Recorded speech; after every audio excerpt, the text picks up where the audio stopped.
دونوں عالم کے مالک و مختار حضور محمد الرسول اللہ صلی اللہ تعالی علیہ وسلم کے دربار پرانوار میں درود شریف کا نذرانہ پیش فرمائیں. پڑھیے بلند آواز. سیدنا مولانا محمد معدن الجود والکرم وعلی آلہ وبارک وسلم. صلاۃ و سلام علیک یا رسول اللہ صلی اللہ تعالی علیہ وسلم. فطرتیں آزاد ہوں اور قدرتیں پھر ساتھ ہوں.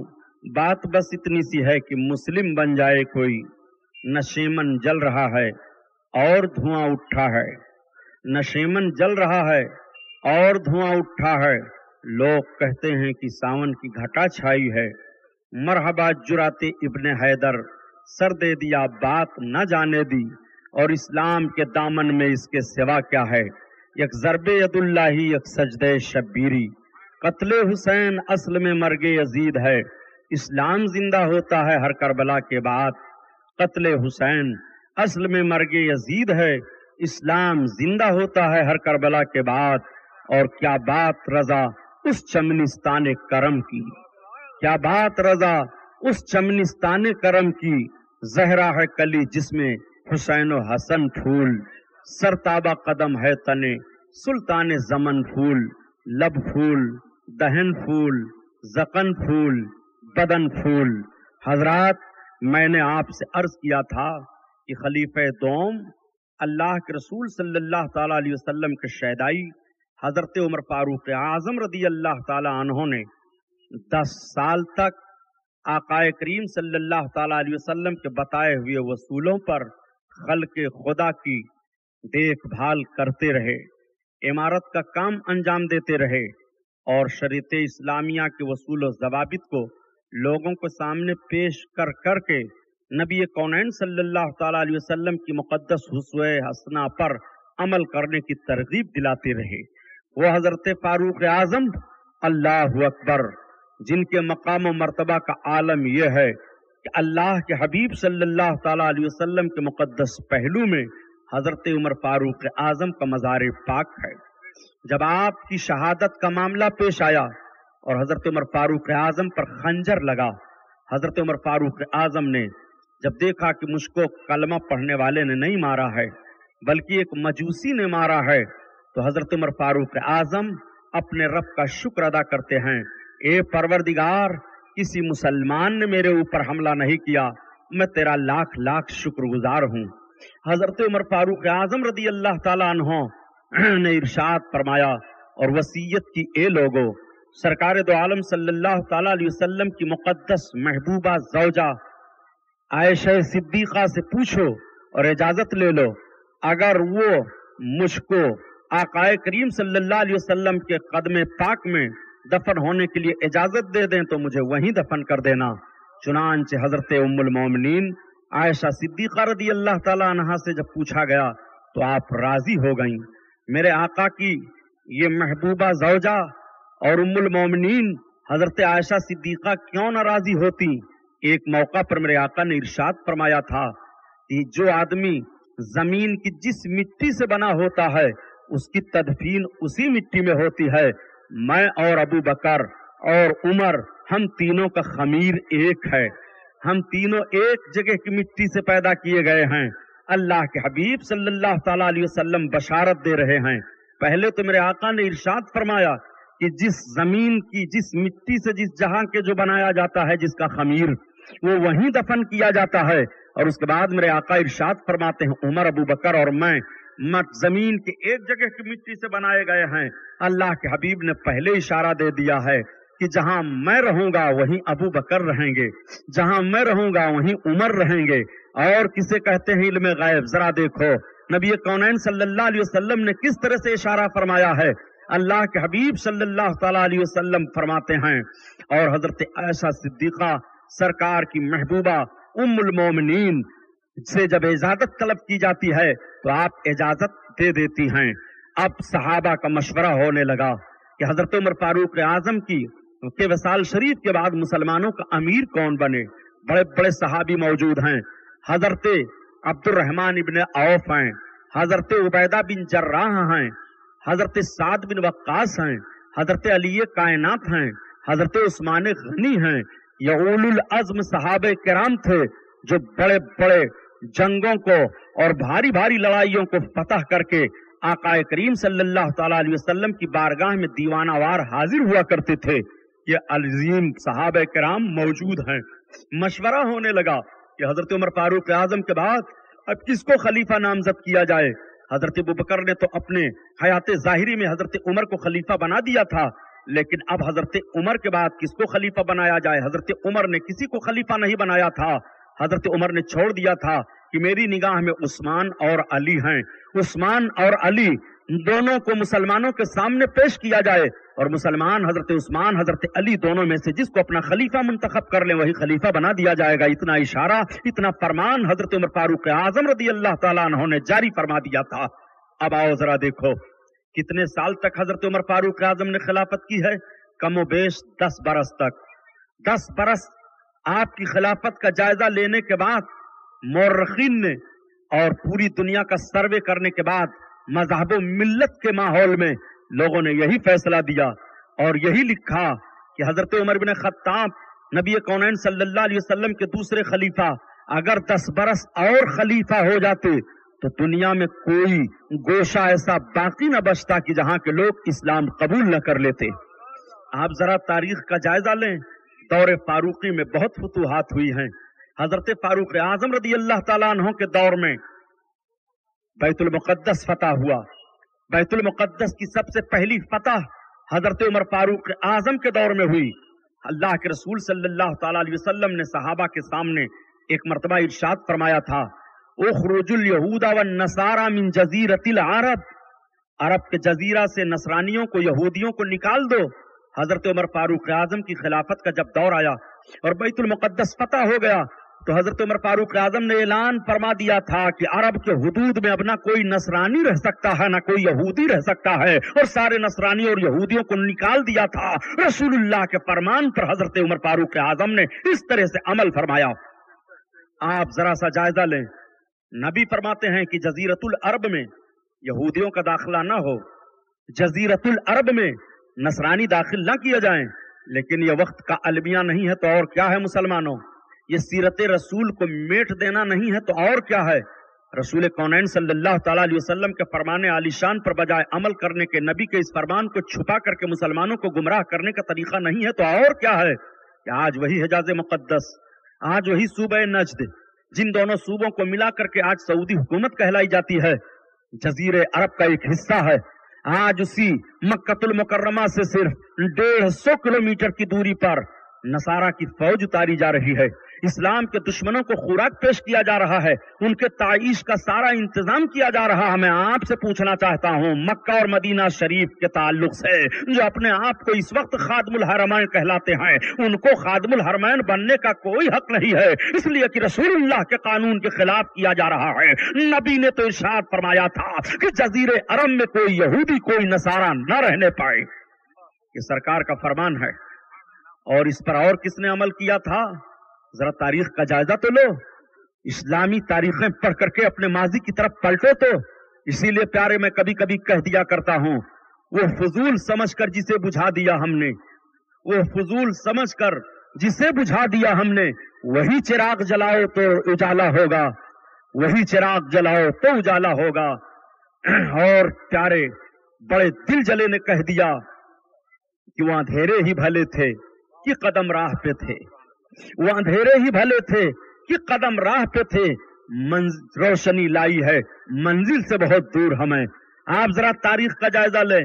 जब तुर्कों की हुकूमत हुई है, मेरे आका सल्लल्लाहु ताला अलैहि वसल्लम ने तुर्कों के ताल्लुक से भी फरमाया था, जब तुर्क इस्लाम कबूल करते हैं और जब वो इस्लामी हुदूद की हिफाजत में आते हैं तो 532 बरस इस्लामी हुदूद में तुर्कों ने यूरोपियों को दाखिल नहीं होने दिया था और यूरोपियों के छक्के छोड़ा दिया था। सलाहुद्दीन अय्यूबी ने वो मजबूत फतेह का झंडा गाड़ दिया था।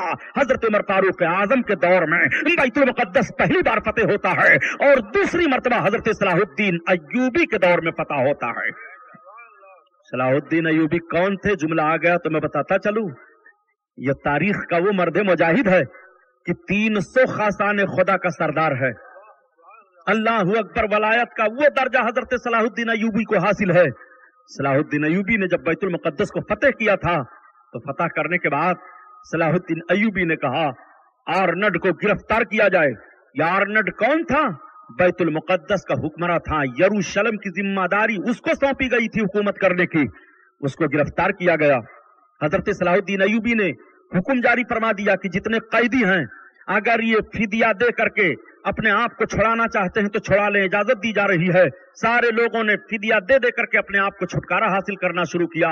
लेकिन सलाहुद्दीन अय्यूबी ने कहा आर्डर को कत्ल किया जाएगा। जब उसने सुना तो कहा ए मर्द मुजाहिद इस्लाम के सिपह सालार, मैं आपको खजाने का वो हिस्सा बता देता हूँ कि नस्लन बादा नस्ली नाप इस्तेमाल करते रहेंगे, खजाना नहीं खत्म होगा। मैं इतना फिदिया देने के लिए तैयार हूँ, मुझे माफ कर दिया जाए। तो सलाहुद्दीन अय्यूबी ने कहा था यरूशलेम के सारे कैदियों को माफ किया जा सकता है, मगर तुम्हारी जबान में काटूंगा, तुम्हारी आंखें में निकालूंगा, तुम्हारी नाक में काटूंगा, तुम्हें वो दर्दनाक सजा दी जाएगी। तारीख पर, तारीख के सफहात पर ये जुमले लिख दिए जाएंगे। तो आर्नड ने पूछा था ये सलाहुद्दीन अय्यूबी, आखिर मैंने जुर्म क्या है, क्या किया है जो इस जुर्म की सजा मुझे दी जा रही है? तो सलाहुद्दीन अय्यूबी ने कहा तू तारीख को दोहरा ले।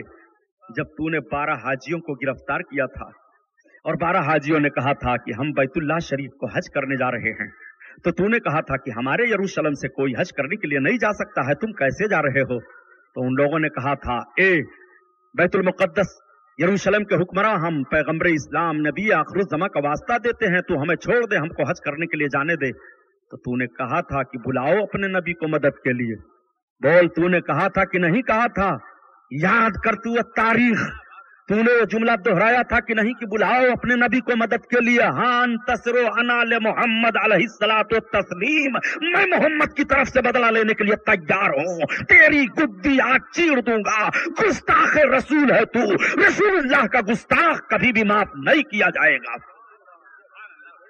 काट दी गई उसकी गर्दन और फिजा में सलाहुद्दीन अय्यूबी ने अपनी तलवार को लहराया और लहराने के बाद कहा कि दुश्मनाने मोहम्मद को जब तक इस तरह से सजाएं दी जाती रहेंगी, बैतुल मुकद्दस तुम्हारे कब्जा में रहेगा और फतेह का झंडा तुम्हारा लहराता रहेगा। मेरे दोस्तों, तारीख का ये थोड़ा सा वर्क मैंने आपके सामने रखा। बताने का मकसद ये है कि हजरत उमर फारूक आजम के दौर में पहली बार बैतुल मुकद्दस फतह हुआ। उसी बैतुल मुकद्दस का मामला आज अखबारों में आप पढ़ते रहते हो। उसी बैतुल मुकद्दस का मुतालबा किया जाता है। उसी बैतुल मुकद्दस को यहूदियों के हाथ में देने के लिए पूरी ताकत लगा दी थी नसारा ने, और लगाने के बाद इसराइल नाम का एक मुल्क कायम कर दिया था और पूरी अक़वाम मुत्तहिदा से मनवा लिया था। ये वक्त का अलीमिया नहीं है तो और क्या है, ये तारीख का जनाजा नहीं है तो और क्या है, ये तनज़्ज़ुली की तरफ मुजाहिदीन को जाना नहीं है तो और क्या है। फितरतें आजाद हों और कुदरतें फिर साथ हों। बात बस इतनी सी है कि मुस्लिम बन जाए कोई। आप आओ जरा देखो, हजरत उमर फारूक आजम का एक तरीका तो मुलाहजा फरमाओ। पहाड़ की वादियों से तशरीफ ले जा रहे हैं, अकेले हैं, प्यास लगी, सूरज बड़ी शुआओं के साथ अपनी रोशनी बिखेर रहा है, माथे पर पसीना आ गया। आपकी निगाह पड़ती है कि एक चरवाहा बकरियों को चरा रहा है। आपने सोचा कि शायद इस चरवाहे के पास पानी हो, आप उसके करीब गए। आपने फरमाया बकरियों के चराने वाले? उसने कहा हाँ। कहा तुम्हारे पास पानी है? कहा नहीं। कहा तुम्हारे पास पानी नहीं है? कहा मेरे पास पानी नहीं है। देखो मेरे दोस्तों, पानी मांग लेना कोई आर की बात नहीं है। पानी प्यास लग जाए तो हर कोई किसी से मांग सकता है। इसमें न छोटाई है न बड़ाई है कि फला से पानी मांग करके पिया। नहीं, ये पानी मांग लेना प्यास लग जाए तो इंसान का एक फितरी तकाजा है। हजरत उमर फारूक आजम ने कहा तुम्हारे पास दूध है? कहा दूध भी नहीं है। कहा तो एक काम करो कि तुम अपनी किसी बकरी का दूध निकाल करके मुझे दे दो।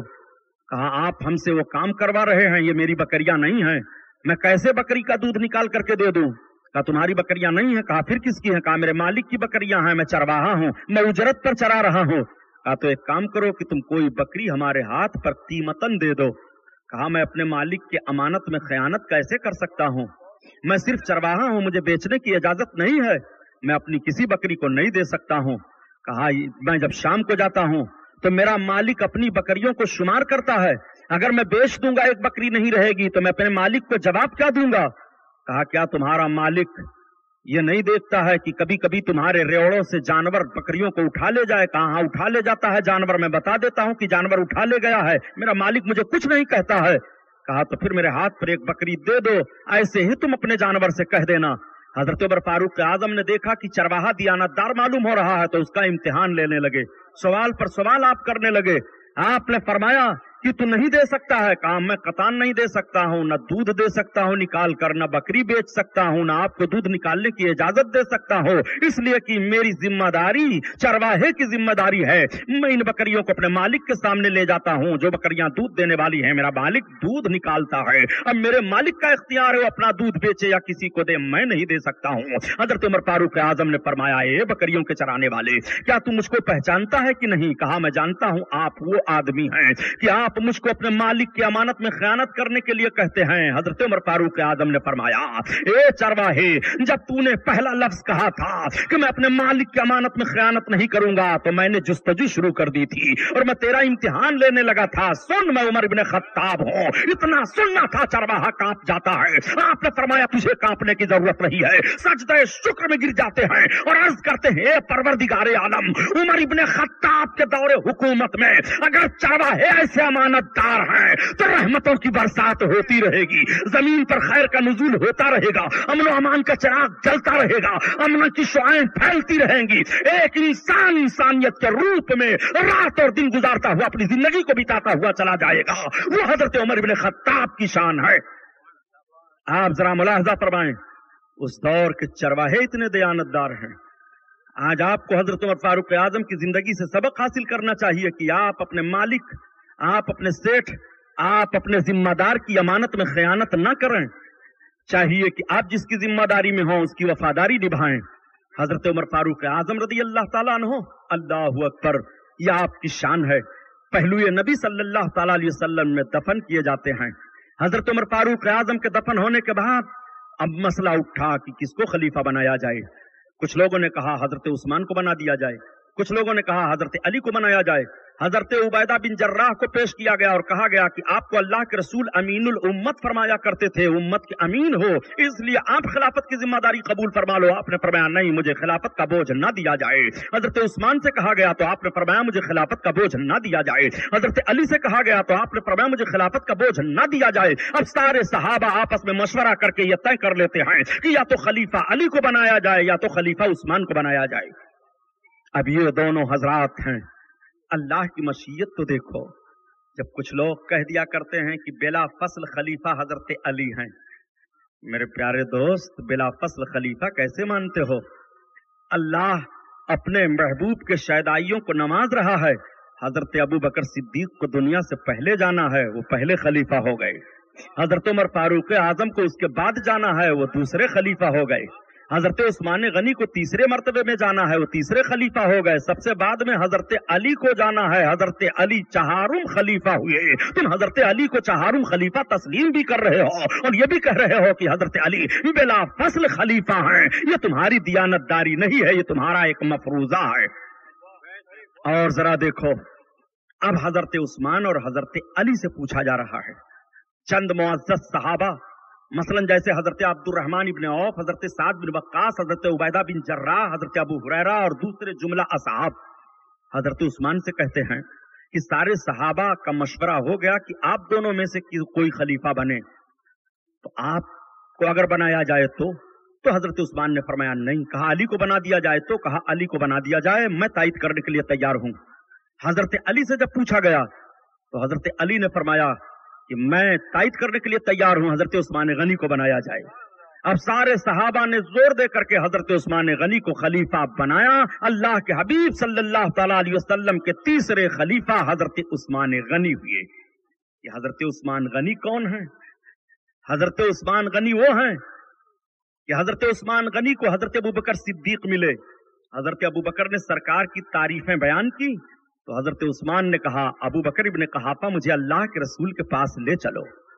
حضرت ابو بکر کی ترغیب دلانے پر حضرت عثمان اسلام قبول فرماتے ہیں، اور جب سرکار کی بارگاہ میں آئے اسلام قبول فرما لیتے ہیں تو گئے تو آپ کے چچاؤں نے، آپ کے خاندان والوں نے آپ پر حملہ شروع کر دیا، آپ کو چوٹیں پہنچانا شروع کر دی، مار پیٹ کی نوبت معاملے میں آ جایا کرتی تھی۔ لیکن حضرت عثمان غنی نے فرمایا محمد کا کلمہ نہیں چھوڑوں گا، میں نے رسول اللہ کا کلمہ پڑھ لیا ہے، اب کلمہ تم نہیں چھوڑا سکتے ہو۔ لیکن بہت مالدار تھے حضرت عثمان غنی، بہت مالدار تھے حضرت عثمان غنی، اور تجارت میں بڑی دسترس آپ کو حاصل تھی، بڑا تدبر رکھتے تھے۔ اللہ کے رسول صلی اللہ تعالی علیہ وسلم کو اتنی محبت حضرت عثمان غنی سے ہے کہ سرکار نے اپنی ایک بیٹی کا رشتہ نکاح حضرت عثمان سے کر دیا۔ اور جب حضرت عثمان غنی رضی اللہ تعالیٰ عنہ کے رشتے نکاح میں سرکار کی شہزادی آتی ہیں، مقام بدر کی لڑائی کا جب معاملہ ہوا تو سرکار کی شہزادی بیمار تھی۔ اللہ کے حبیب نے ارشاد فرمایا کہ سارے لوگوں کو مقام بدر میں چلنے کی اجازت ہے، لیکن اے عثمان، میری بچی بیمار ہے، اس کی تیمارداری میں تمہیں مدینہ شریف میں رہنا ہے۔ حضرت عثمان غنی مدینہ شریف میں رہے، اور جب بدر میں جنگ فتح ہو رہی تھی تو حضرت عثمان غنی نبی کونین صلی اللہ علیہ وسلم کی شہزادی اپنی زوجہ کو جنت البقیع میں دفن کر رہے تھے۔ وصال ہو گیا۔ سوال پیدا ہوا کہ بدریوں کے تعلق سے رب تعالیٰ نے قرآن میں آیتیں نازل فرما دیا کہ بدر کے میدان میں جتنے لوگ جنگ میں تھے مسلمان، سب کے سب جنتی ہیں۔ یہ رب تعالیٰ نے قرآن میں بیان فرمایا تو سوال پیدا ہوتا ہے کہ حضرت عثمان غنی بدریوں میں شامل ہوتے ہیں کہ نہیں؟ اللہ کے رسول نے ارشاد فرمایا کہ رب تعالیٰ نے بدر کے میدان میں لڑنے والے مومنین کو جنت کی بشارت دے رہا ہے، اور انہی بدریوں میں عثمان غنی کو میں شامل کر رہا ہوں۔ اب جب تاریخ مرتب کی جائے گی تو بدریوں میں حضرت عثمان غنی کو بھی شمار کیا جائے گا۔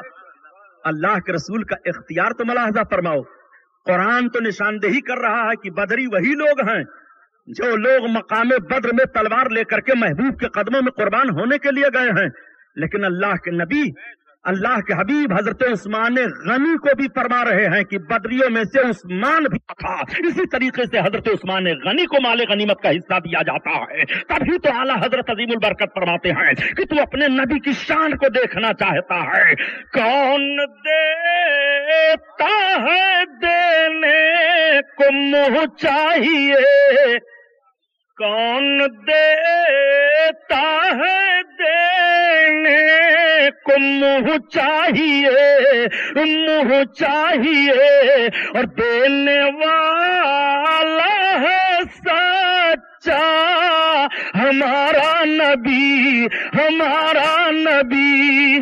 اللہ اللہ، آپ ذرا ملاحظہ فرمائیے، وہ حضرت عثمان غنی ہیں، جب سرکار کی شہزادی کا وصال ہو گیا تو اللہ کے رسول نے اپنی دوسری صاحبزادی کا بھی نکاح حضرت عثمان سے فرما دیا۔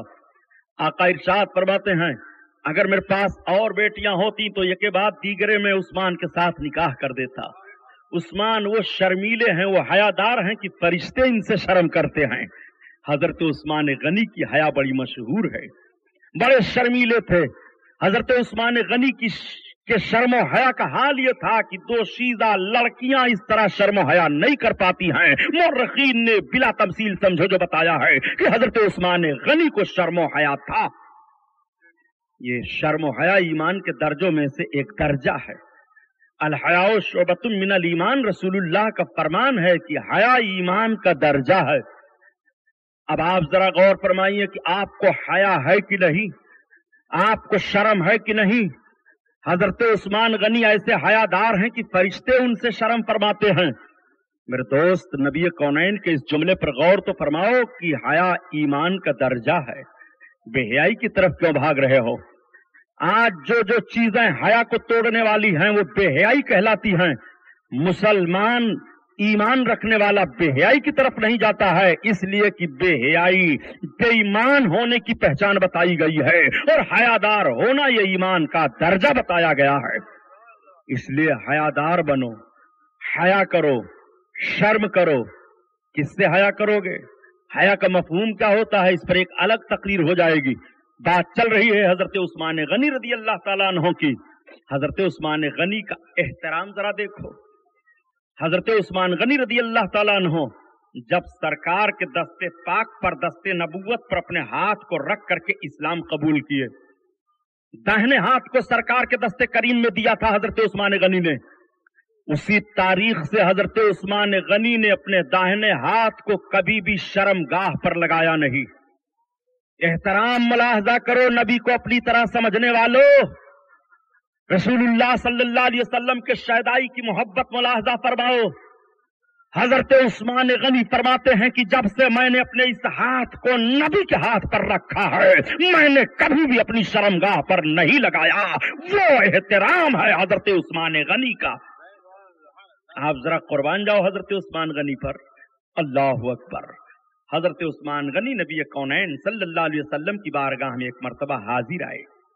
अर्ज करते हैं, या रसूल अल्लाह, आज मैं आपकी दावत लूंगा, सरकार मेरी दावत कबूल फरमाएं, और मैंने ये तय कर लिया है कि मेरे घर तक नबी के जितने कदम पड़ेंगे मैं हर कदम पर एक एक गुलाम आजाद करता जाऊंगा।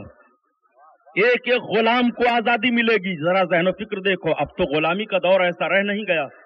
आज हम जिस्मानी तौर पर लोगों के गुलाम नहीं हैं, ज़हनी तौर पर गुलामी हमने कबूल कर ली है, फिक्री तौर पर गुलामी कबूल कर ली है हमने, अमली तौर पर हम गुलाम हो गए हैं। लेकिन अरब का वो माहौल बता रहा है कि फिक्री तौर पर भी गुलामी थी और जिस्मानी तौर पर भी दूसरे के गुलामी में थे। जिस्मानी तौर की गुलामी की आजादी हजरत उस्मान गनी अर्ज करते हैं, या रसूल अल्लाह, आज मैंने ये इरादा कर लिया है कि मेरे आका के कदम पाक जितनी तादाद में पड़ेंगे मेरे घर तक, मैं एक एक गुलाम आजाद करता चला जाऊंगा। हजरत उस्मान गनी ने सरकार की बारगाह में दावत पेश कर दी। नबी कौनैन ने फरमाया सहाबा से, चलो उस्मान के घर दावत है। सहाबा चले, अल्लाह के हबीब चले। हजरत उस्मान गनी आकाए करीम के कदम पाक को गिनते चले जा रहे हैं, शुमार करते चले जा रहे हैं। जितने कदम पड़े उतने गुलामों को आपने आजाद फरमा दिया। बड़ा अच्छा खाना तैयार किया गया। नबी कौनैन सल्लल्लाहु तआला अलैहि वसल्लम दावत तनाउल फरमा लेते हैं। हजरत अली भी मौजूद थे। हजरत अली का चेहरा उदास है। वो अपने घर आए। नबी कौनैन सल्लल्लाहु अलैहि वसल्लम की शहजादी हजरत खातून जन्नत फातिमा ज़हरा की निगाह पड़ गई। पूछ पड़ती हैं, रसूलुल्लाह की बेटी हैं, अपने शौहर को खुश देखना चाहती हैं।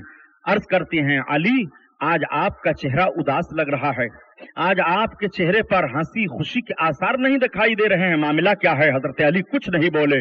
दोबारा फिर हजरत खातून जन्नत ने सवाल कर दिया। आपने फरमाया, फातिमा सुनो, आज मेरे भाई उस्मान ने सरकार की दावत ली है और सरकार जब दावत खाने के लिए तशरीफ ले चले आपके घर, तो हजरत उस्मान आका के एक एक कदम को शुमार करते रहे। जब आका ने पूछा ऐसा क्यों कर रहे हो, तो उन्होंने अर्ज किया, या रसूल अल्लाह, आज जितने कदम मेरे घर तक आपके पड़ेंगे मैं उतने गुलाम आजाद करूंगा। बड़े अच्छे अंदाज से नबी कौनैन की दावत और इस तरह से सरकार के कदमों पर कुर्बानी पेश की है। ये फातिमा, अगर काश मेरे पास भी इतना सामान होता तो मेरे दिल में ख्वाहिश थी मैं भी अपने आका की दावत कर लेता। इतना सुनना था। नबी की बेटी की आंखों में आंसू आ गए। खातून जन्नत को अपने शौहर की नाज़बरदारी मंजूर है। हजरत खातून जन्नत फातिमा ज़हरा को गवारा ना हुआ कि अल्लाह के रसूल सल्लल्लाहु तआला अलैहि वसल्लम के कदम आवरी के लिए घर पर इनका चेहरा उदास रहे। इरशाद फरमाती हैं, ए अली, जाओ अल्लाह के रसूल को दावत पेश कर दो, इंतजाम हो जाएगा। मौलाए कायनात अपने घर का सारा एहसासा जान रहे हैं। घर में खाने की कितनी चीजें हैं, घर में पीने के लिए कितनी चीजें हैं, घर में हमारे पास कौन कौन सा सामान है, मौलाए कायनात को सब मालूम है। लेकिन रसूलुल्लाह की बेटी पर हजरत अली को कितना इत्मीनान। हजरा देखो, हजरत अली को यह यकीन हो गया कि मेरे घर में अगरचे कोई सामान नहीं है, लेकिन नबी की बेटी ने कहा है, फातिमा ज़हरा की जबान रद्द नहीं हो सकती है, इंतजाम जरूर हो जाएगा। अपने दिल को तसल्ली दिया, कदम आगे बढ़ाते हैं, नबी की बारगाह में पहुंच गए। अर्ज करते हैं, या रसूल अल्लाह, आज मेरे भी घर पर आका की दावत है। नबी कौनैन ने मौजूद सहाबा से फरमाया, चलो सबकी सब अली के घर दावत है। हजरत मौलाए कायनात आ गए। खातून जन्नत ने क्या किया? हजरत खातून जन्नत ने खाना तैयार करने का बर्तन चूल्हे पर रख दिया, मुसल्ला बिछाया, रब की इबादत कर रही हैं, आंखों से आंसू जारी हो गए। अर्ज करती हैं, परवरदिगार, तेरे नबी की बेटी खातून फातिमा ज़हरा है। मेरे मौला, मैंने तेरे महबूब की खुशी के लिए अपने शौहर को इजाजत दी है और तेरे महबूब मेरे घर पर आने वाले हैं। परवरदिगार, फातिमा की लाज रख ले। नबी की बेटी दुआ कर रही हैं। हजरत खातून जन्नत को खुशबू आई, मुसल्ला उठा लिया, खाने पीने का सब सामान तैयार है। हजरत फातिमा ज़हरा जब हांडी के ढक्कन को उलट करके देखती हैं तो ऐसा खुशबूदार खाना मौजूद है, ऐसा खुशबूदार खाना मौजूद है कि और घरों में ऐसी खुशबू नहीं आई है। नबी कौनैन पहुंच गए, हजरत रसूल कायनात के सहाबा पहुंच गए, दस्तरखान लग गया, खाना चुना गया। जरा नबी कौनैन सल्लल्लाहु अलैहि वसल्लम की मुस्कुराहट तो देखो, खाना सब तनाउल फरमा रहे हैं। मेरे नबी के लबहाए नाज पर मुस्कुराहट आ गई। आका फरमाते हैं, ए मेरे सहाबा, आज अली के घर अंदर तुम जन्नत का खाना खा रहे हो। इतना सुनना था, सहाबा मचल गए। अर्ज करते हैं या रसूल अल्लाह, अली के घर हम जन्नत का खाना खा रहे हैं। हाँ, जन्नत का खाना अली के घर खा रहे हो। अल्लाह के हबीब ने इरशाद फरमाया, ए मेरे सहाबा, ये अली के घर जन्नत से खाना जिब्रील लाए हैं, अल्लाह ने अता फरमा दिया है। पता ये चला कि सबसे पहले जन्नती खाना मिल रहा है तो अली के घर से मिल रहा है, जन्नती खाना मिल रहा है तो अली के दरवाजे से मिल रहा है। आप जरा मुलाहजा फरमाइए, सहाबा खुश हो गए। हजरत अली को बड़ी खुशी है। खातून जन्नत ने मुसल्ला बिछाया, रब की बारगाह में अर्ज कर रहे हैं, ए परवरदिगार, उस्मान गनी ने नबी के सामने खाना पेश किया था, तूने रहमो का फजल फरमाया और तूने इज्जत बख्शी। मेरे परवरदिगार, जन्नत से खाना आ गया, मेरे आका तनाउल फरमा रहे हैं, सरकार के शैदाई खा रहे हैं। ए परवरदिगार, नबी कौनैन के कदम जितने पड़े थे उस्मान गनी के घर, उतने गुलामों को उन्होंने आजाद किया था। ए मेरे मौला, मेरे घर पर आकाए करीम के जितने कदम पड़े हैं, तब तक हजरत जिब्रील अलैहिस्सलाम बारगाह रिसालत में आ गए। अर्ज करते हैं या रसूल अल्लाह, फातिमा ज़हरा का सजदा रब ने कबूल फरमा लिया है। आपके घर उस्मान गनी के घर आप आ रहे थे, जितने कदम पड़े हैं उतने गुलामों को आजाद किया है, मगर फातिमा के एक सजदा के बदलों में आपके हजारों उम्मतियों की मग़फ़िरत हो रही है। रब ताला ने बख्शिश का परवाना अता फरमा दिया है। ये वो हजरत अली का घर है कि अली के घर से जन्नती खाना भी मिल रहा है और अली के घर से नजात का परवाना मिल रहा है। आप जरा गौर फरमाएं, हजरत उस्मान गनी ये हैं। हजरत उस्मान गनी रज़ी अल्लाह ताला अन्हु, अल्लाहु अकबर। 12 बरस कमोबेश आपने हुकूमत के फराइज को अंजाम दिया, आप इमारत की जिम्मेदारियों को संभालते रहे। 12 बरस के दरमियान बहुत सारी जंगें हुई, बहुत सारे फतूहात हुए, आपसी बहुत सारे इख्तिलाफात हुए। एक इल्जाम हजरत उस्मान गनी पर लगाया गया और वो इल्जाम लगाने वाले कौन थे? कुछ यहूदी ज़हनो फिक्र रखने वाले, कुछ इख्तिदारो हविस के लालची ऐसे थे, फसाद बर्पा करने वाले। उन्होंने ज़हनो फिक्र दे दिया कि उस्मान गनी हुकूमत के ओहदों पर अपने रिश्तेदारों को मुतय्यन फरमाते हैं। इतना सुनना था, हजरत उस्मान गनी ने सहाबा का जलसा बुलाया। सहाबा आ गए, आपने एक एक बात की सफाई पेश करना शुरू कर दी। सहाबा तस्लीम करते रहे, सारी बातों का दफैया हो गया। लेकिन बलवाई कुछ ऐसे ज़हनो फिक्र के थे कि बलवा किया जाए। मेरे आका सल्लल्लाहु तआला अलैहि वसल्लम ने एक मर्तबा ये बशारत दी थी मकाम उहद पर, जब मेरे सरकार चढ़े तो उहद पहाड़ी हिलने लगा। आका इरशाद फरमाते हैं, ए उहद ठहर जा, तुझ पर एक नबी मौजूद हैं, 2 शहीद मौजूद हैं। वो दोनों शहीद हजरत उमर थे, हजरत उस्मान गनी थे। अल्लाह के रसूल ने दे दी थी खबर, उमर शहीद किए जाएंगे, उस्मान शहीद किए जाएंगे। उहद की पहाड़ पर रसूलुल्लाह गैब की खबर अता फरमा रहे हैं। ये गैब नहीं है तो और क्या है? आकाए करीम सल्लल्लाहु तआला अलैहि वसल्लम ने फरमा दिया था, हजरत उस्मान गनी को इल्म है कि मैं शहीद किया जाऊंगा। बलवाइयों ने घेरा और जब घेरा बलवाइयों ने, हजरत उस्मान गनी का एहतराम मुलाहजा फरमाओ। लोगों ने कहा कि इन बागियों के खिलाफ तलवार उठाई जाए। आपने कहा मैं अपने जान की कुर्बानी दे दूंगा, लेकिन शहर रसूल में खून नहीं बहाऊंगा। शहर रसूल में खून ना बहे, ये दारुल अमन है। रसूलुल्लाह के शहर में खून उस्मान के हाथ से नहीं बह सकता है। आला हजरत पर कुर्बान जाओ। क्या निशानदेही कर गए हैं? यह हरम है। हरम का एहतराम सहाबे किराम से पूछो।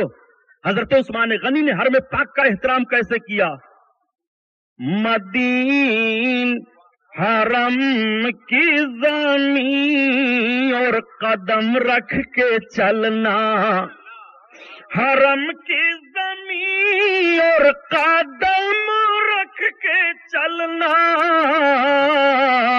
अरे सर का मौका है, ओ जाने वाले, ओ जाने वाले। वो मदीना तैयबा है, खून नहीं बहेगा मदीना में। हजरत उस्मान गनी कुरान तिलावत कर रहे हैं।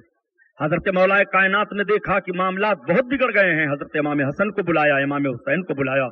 बेटो तुम उस्मान गनी अमीरुल मोमिनीन के दरवाजे पर पहरादारी का काम अंजाम दो। दोनों लगा दिए गए। हजरत इमाम हसन, हजरत इमाम हुसैन पहरादारी के काम अंजाम दे रहे हैं। आपके मकान के दीवार के पीछे से बलवाई दाखिल हो गए आपके घर में, और जब दाखिल हुए तो उन्हीं दाखिल होने वालों में हजरत अबू बकर के बेटे अब्दुर्रहमान भी थे। हजरत अब्दुर्रहमान ने जैसे आपके दाढ़ी शरीफ पर, रीशे मुबारक पर हाथ को लगाया, तब तक हजरत उस्मान गनी फरमाते हैं, ए बेटा, अगर जो तुम हरकत कर रहे हो तुम्हारे बाप देखते तो। तब तक हजरत अब्दुर्रहमान ने छोड़ दिया, वो अलग हो गए। पीछे से मकान के अंदर आए थे, हजरत उस्मान गनी पर हमला किया। आपकी बीवी हजरत नायला थी, उन्होंने तलवार की वार को रोका, उनकी उंगलियां कट गईं। हजरत उस्मान गनी पर तलवार से वार किया गया, आपने जुम्बिश नहीं की। कुरान का पहला छींटा आपके खून का कुरान के वरक पर पड़ा, तब तक एक आवाज आई कि अब फितना कयामत तक खत्म नहीं होगा। ये पहला फितना इस्लाम में है, ये पहला इख्तिलाफ आपसी रूनुमा हुआ। हजरत उस्मान गनी की शहादत हुई। बलवाई इतने तुले हुए थे हजरत उस्मान गनी के लिए, कंट्रोल नहीं हो पा रहा था, मामला बिगड़ा हुआ है। बड़े चुपके से हजरत उस्मान गनी की नमाज जनाजा अदा की गई। बकी शरीफ में हजरत उस्मान गनी को दफन किया गया। अफसोस है कि जब तुर्कों की हुकूमत थी तो उन्होंने तीसरे खलीफा हजरत उस्मान गनी के मज़ार पाक पर बेहतरीन खूबसूरत कुब्बा बनवा दिया था और कुब्बे पर सोने का पत्थर लगवा दिया था। लेकिन जब नजदी हुकूमत हुई तो बकी शरीफ के तमाम बने हुए कुब्बाओं को तोड़ डाला, सोने के पत्थरों को उखाड़ लिया। ये उनका मामला है और ये उनका मामला था जो अपने रसूल कौनैन के शहदाइयों के मज़ार पाक पर खराज अकीदत पेश करने के लिए इस तरह से सोने और चांदी का नजराना पेश कर रहे थे इमारत की शक्ल में, ताकि दुनिया देखती रहे ये रसूलुल्लाह सल्लल्लाहु तआला अलैहि वसल्लम के शहदाई हजरत उस्मान गनी का मज़ार पाक है। हजरत उस्मान गनी शहीद हुए। हजरत अली रदी अल्लाह ताला अन्हु हैं। लोग गए, कहा मौलाए कायनात कहाँ हैं?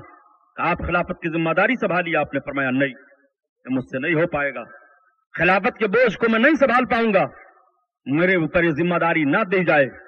हजरत अमीर माविया उस वक्त मुल्क शाम में गवर्नर थे। हजरत अमीर माविया ने जब सुना कि हजरत उस्मान गनी को शहीद कर दिया गया तो हजरत अमीर माविया ने मुतालबा किया कि उन लोगों से क़िसास लिया जाए जिन लोगों ने हजरत उस्मान गनी को शहीद किया है, उनको कत्ल किया जाए। यहां मशवरा होने लगा, अब किसको आखिर जिम्मेदारी सौंपी जाए। सारे सहाबा ने मशवरा करने के बाद हजरत अली ही को खिलाफत की जिम्मेदारी सौंप दी और हजरत अली रदी अल्लाह ताला अन्हो खलीफे चहारुम चुन लिए गए। मौलाए कायनात खलीफे चहारुम मुतय्यन हुए।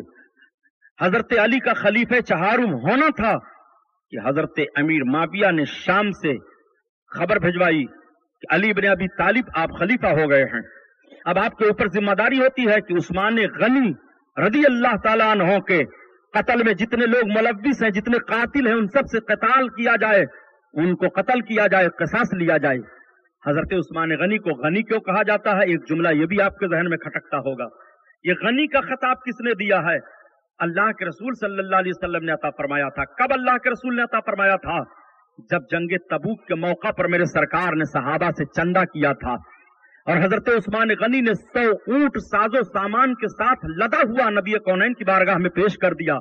अल्लाह के हबीब की निगाह पड़ती है, आका फरमाते हैं जिद या उस्मान, उस्मान और ज्यादा कर दो, 100 ऊंट और दे देते हैं। आका फरमाते हैं जिद या उस्मान और ज्यादा कर दो, हजरत उस्मान 100 ऊंट और दे देते हैं। 300 ऊंट साजो सामान के साथ अल्लाह के हबीब की बारगाह में चंदे के तौर पर पेश फरमाया। आका फरमाते हैं या उस्मान अंता गनीउन मिनल्लाह, ए उस्मान तू अल्लाह की जानिब से गनी है, अल्लाह की जानिब से तुझे गनायत का खिताब दिया जा रहा है। अल्लाह के हबीब सल्लल्लाहु तआला अलैहि वसल्लम ने गनी का लक़ब हजरत उस्मान गनी को अता फरमा दिया। उसी तारीख से आप उस्मान गनी के नाम से मशहूर हो गए।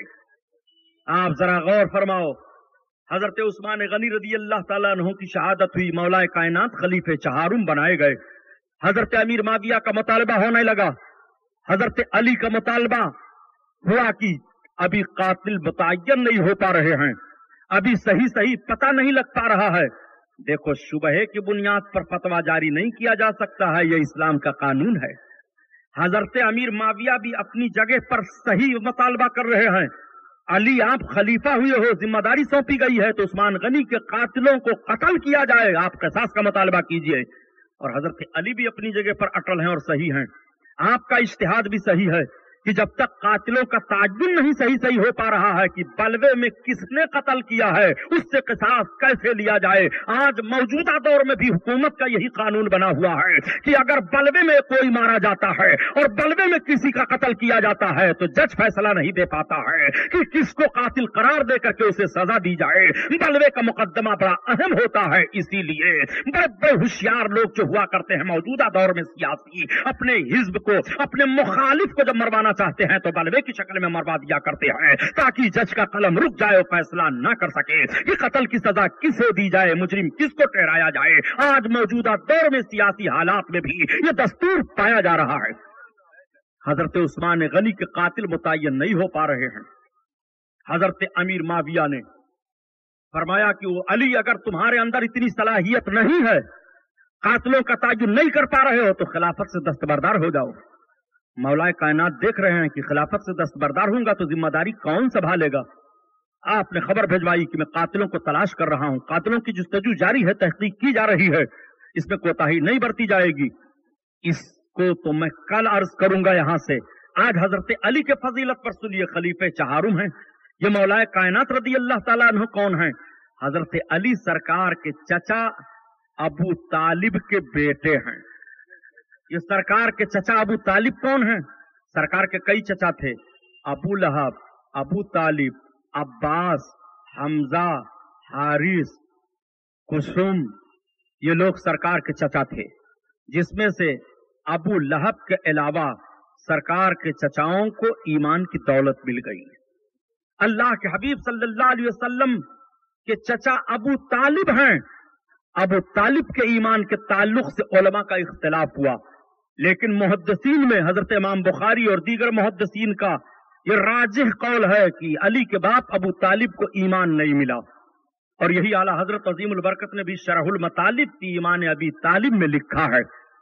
بہرحال حضرت علی کے باپ کا نام ابو طالب ہے۔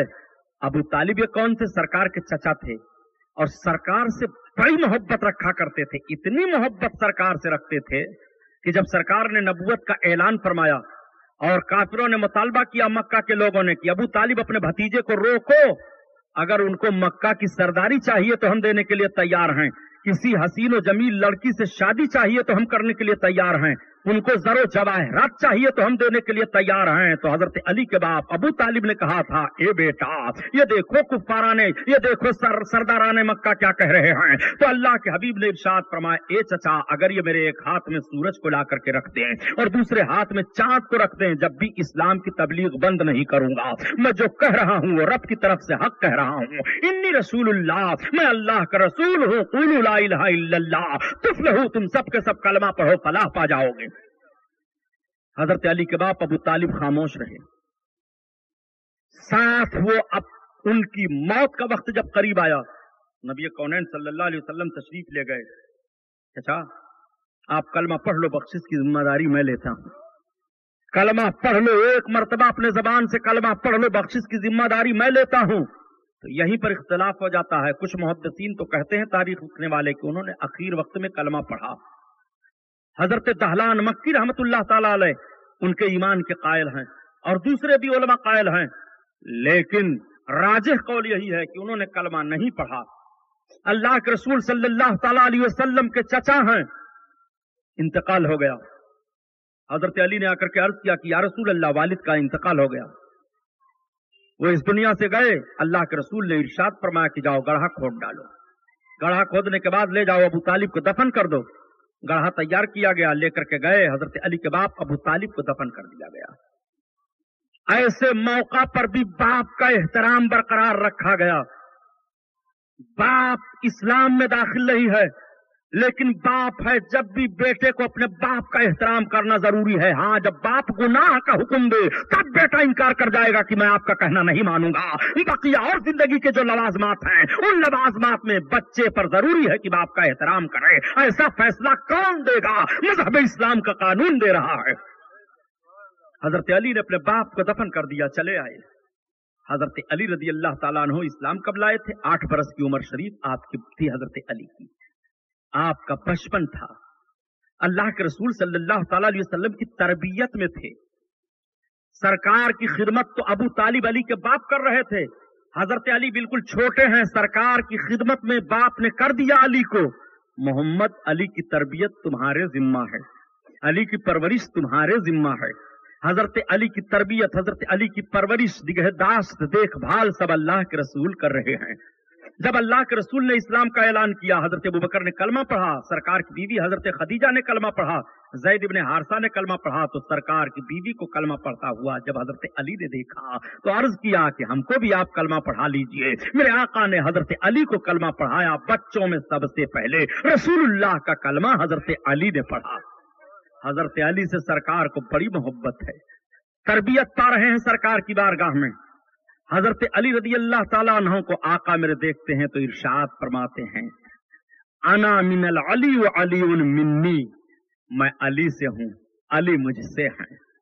सरकार हजरत अली को देखते हैं तो इरशाद फरमाते हैं, अना मदीनतुल इल्म व अलीउन बाबहा, मैं इल्म का शहर हूं, अली उसके दरवाजा हैं। रसूल कौनैन सल्लल्लाहु ताला अलैहि वसल्लम के इल्म पाक का कोई इहाता कर सकता है? नबी कौनैन सल्लल्लाहु अलैहि वसल्लम को कितना इल्म है, क्या कोई बता पाएगा? अलावा अल्लाह के कोई अपने महबूब का इल्म नहीं जानता है, रब जानता है। जितना रसूलुल्लाह को इल्म दिया अल्लाह के हबीब जानते हैं, जितना उनको रब की बारगाह से मिला। अब अगर ये शुमार करें कि नबी को ये इल्म नहीं है, ये इल्म नहीं है, नबी ये नहीं जानते हैं, नबी वो नहीं जानते हैं, नबी को ये नहीं मालूम है, तो कुरान ने फैसला कर दिया, वो अल्लमका मालम तकुन तालम काना फदलुल्लाहि अलैका अज़ीमा। नबी जो नहीं जानते थे रब ने सब बता दिया। अब क्या कहोगे कि नबी नहीं जानते थे? रब फरमाता है जो नहीं जानते थे वो बता दिया हमने, तो आप क्यों कह रहे हो कि नबी ये नहीं जानते थे, वो नहीं जानते थे? ये कौन सी सीरत है? आओ जरा देखो, बात चल रही है हजरत अली की। हजरत अली रदी अल्लाह ताला अन्हु सरकार की तरबियत में है, आका की खिदमत में है। हजरत अली को आका फरमाते हैं, अना मदीनतुल इल्म व अलीउन बाबुहा, मैं इल्म का शहर हूं, अली उसके दरवाजा हैं। आप जरा गौर तो फरमाइए कि शहर बगैर दरवाजा के होता है? शहर की एक हदें होती हैं। पहले दौर में जब शहर आबाद किया जाता था तो उसके लिए दीवारें बनाई जाती थी, मोटी मोटी दीवारें जो शहर की फसीलें हुआ करती थी, और दरवाजे रखे जाते थे। जिस तरफ से रास्ता होता उस तरफ दरवाजा रखा जाता था। बगैर उस दरवाजा के कोई शहर में दाखिल नहीं हो सकता। आपके बंबई में भी दरवाजा है आने के लिए, रेलवे लाइन दरवाजा है, ये मोटर सड़क दरवाजा है। ये सब रास्ते बनाए गए हैं कि आपको बंबई में आना है तो मोटर के जरिया से आना चाहते हो तो भी सड़क बनी हुई है, उसी जरिया से जाओ। अगर तुम रेल के जरिया से आना चाहते हो तो उसी जरिया से आओ। हवाई जहाज के जरिया से आना चाहते हो तो फिजा में भी जहाज के लिए रास्ता मुतय्यन कर दिया गया है, जो लकीर मुतय्यन कर दी गई है सूरज की शुआओं में। उस लकीर से न जहाज इधर जा सकता है न उस लकीर से जहाज उधर जा सकता है। जब जहाज अपने लकीर पर चलना छोड़ देता है तो खतरा होता है और जहाज का एक्सीडेंट हो जाता है। इस मौजूदा दौर में भी ये तरीका है। पहले दौर में फसीलें बनाई जाती थी। आज भी दिल्ली वगैरह आप जाकर के देखें, आज भी जाइए आप शहरों में मुलाहजा कीजिए, आज भी बड़ी बड़ी फसीलें दिखाई दे रही हैं, आज भी उनके दरवाजे दिखाई दे रहे हैं। आकाए करीम ने इरशाद फरमाया, मैं इल्म का शहर हूं। शहर में हर चीजें होती हैं, शहर में हर किस्म के इदारे होते हैं, शहर में हर किस्म की मालूमात होती है, शहर में हर किस्म के हिकमत वाले होते हैं। नबी फरमाते हैं, मैं शहर हूं, नबी के खजाना को पता नहीं लगा सकते और प्यारे इल्म का शहर हूं। जब नबी ने फरमा दिया मैं इल्म का शहर हूं तो अब नबी को कौन सा इल्म नहीं है? यही तो वजह है कि ऊंट भी फरियाद कर रहा है तो नबी उसकी फरियाद सुन रहे हैं, चिड़िया फरियाद कर रही हैं तो नबी उनकी फरियाद सुन रहे हैं, हिरन फरियाद कर रही है तो नबी उनकी फरियाद को सुन रहे हैं, इंसान फरियाद कर रहा है तो नबी उनकी फरियाद को सुन रहे हैं, जिन्नात फरियाद कर रहे हैं तो जिन्नातों की फरियाद नबी सुन रहे हैं। सांप बिच्छू गोजर जितने चरिंद परिंद हैं जो नबी की बारगाह में फरियाद कर रहे हैं, नबी सबकी फरियाद को सुन रहे हैं। अल्लाह के हबीब तशरीफ फरमा है। तब तक एक सांप रेंगता हुआ मजमे सहाबा में आ गया। सहाबा उठे कि मारा जाए, अल्लाह के रसूल ने फरमाया नहीं मत मारो। मेरे सरकार का फरमान है कि मूजी जानवर को ईजा देने से पहले पहले कत्ल कर दो, मगर अल्लाह के रसूल ने उस सांप को मारने से रोक दिया। वो सांप घुसता चला आया, सरकार के कदमों पर पहुंच गया, अपने फन को फैलाया, आका के कदमों पर रखा, कदमों पर रख करके वो बढ़ता जा रहा है। सरकार के दस्ते पाक पर अपने फन को रख दिया, दस्ते पाक से और आगे बढ़ता जा रहा है। नबी कौनैन सल्लल्लाहु अलैहि वसल्लम के दोषे मुबारक के पास अपने फन को बुलंद किया और गोशे पाक के करीब अपनी जबान को ले गया। जबान कभी बाहर निकालता है, कभी अंदर करता है, कभी बाहर निकालता है, कभी अंदर करता है। नबी कौनैन सल्लल्लाहु अलैहि वसल्लम के लबहाए पाक चल रहे हैं, सहाबा देख रहे हैं। वो फिर सांप उतरता है, नबी के कदमों पर अपने फन को रखा और रखने के बाद चला गया। मजमा से जाना था कि गायब हो जाता है। सहाबा हैरान हैं, अर्ज करते हैं, या रसूल अल्लाह, ये हमारी आंख क्या देख रही है? आका फरमा रहे हैं, जो तुम देख रहे थे सही देख रहे थे। वो सांप नहीं था, वो कोहे काफ का जिन्न था। वो सूरह ताहा की चंद आयतें भूल गया था, वही मुझसे पूछने के लिए आया था।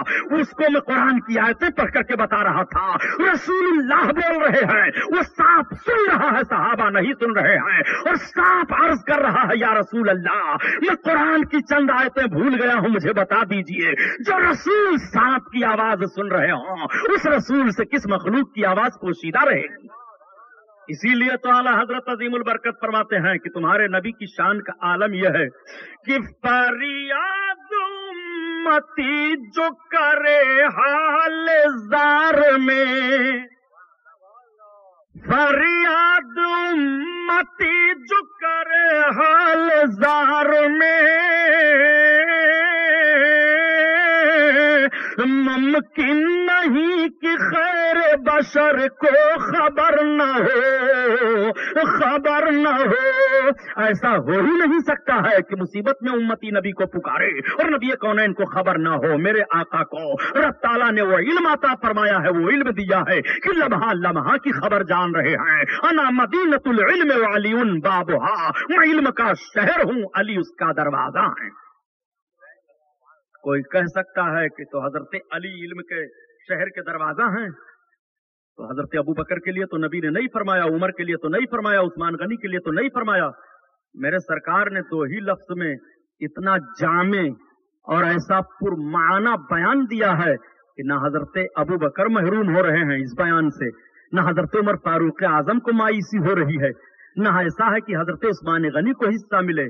आप थोड़ा सा तज्जिया तो कीजिए।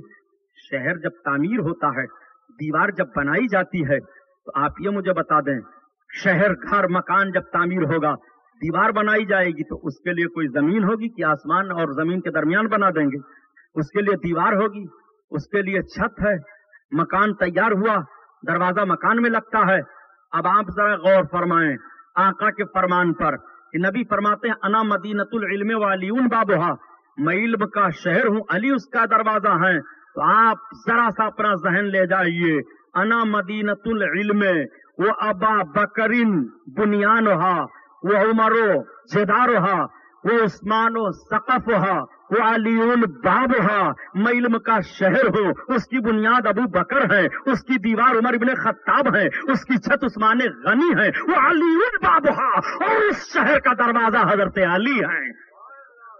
आप जरा गौर फरमाइए, अल्लाह के रसूल सल्लल्लाहु अलैहि वसल्लम इरशाद फरमाते हैं, अल कुरान मअल अली व अलीउन मअल कुरान, अली कुरान के साथ हैं, कुरान अली के साथ है।